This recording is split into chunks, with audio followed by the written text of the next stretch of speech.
Cap maintenant vers le Cameroun pour rencontrer des femmes agricultrices qui se battent pour être considérées à l'égal des hommes. C'est le premier épisode d'une série de reportages réalisés par Stéphanie Cazarin dans le cadre du programme Enquête d'ailleurs.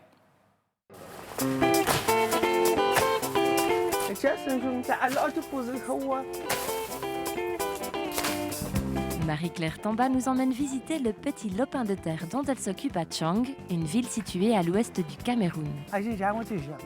J'ai fait le maïs, il y a le café arabica, il y a le cacao, il y a le papayer, il y a les arbres fruitiers et il y a le ginger. Ça c'est pour le semer. Quand on va faire le sillon, ça ce sont les nouvelles racines. Le problème, c'est que ces terres ne lui appartiennent pas. Au Cameroun, 70% des personnes qui cultivent la terre sont des femmes, mais seulement 20% d'entre elles possèdent un titre de propriété.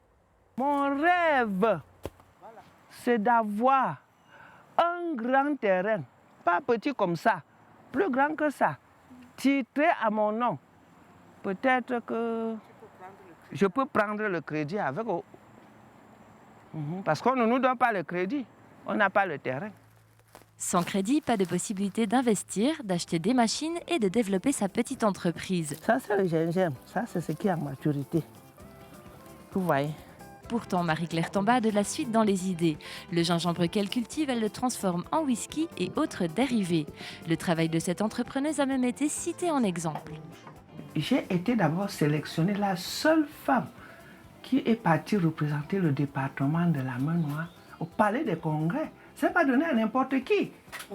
Mais j'ai représenté mon département et j'étais fière parce que le ministre m'a salué, le ministre m'a donné le diplôme. Malgré cette reconnaissance, la situation de Marie-Claire Tamba reste précaire. Même constat pour Marie-Madeleine Dansa, qui loue ce champ de maïs qu'elle exploite. Le soleil nous a beaucoup dérangés. Souvent, ça donne même 2 à 3 épis par tige.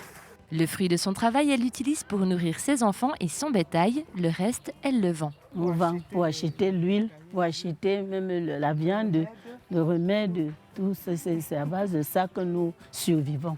Un mode de vie qui leur permet de survivre, mais pas de sortir de la précarité et de s'émanciper. Demain, nous verrons quelles sont les embûches qui se dressent sur la route de ces fabuleuses entrepreneuses. Il est temps de s'intéresser à l'actualité en bref, signé Noémie de Sarzan et Jérôme Genet.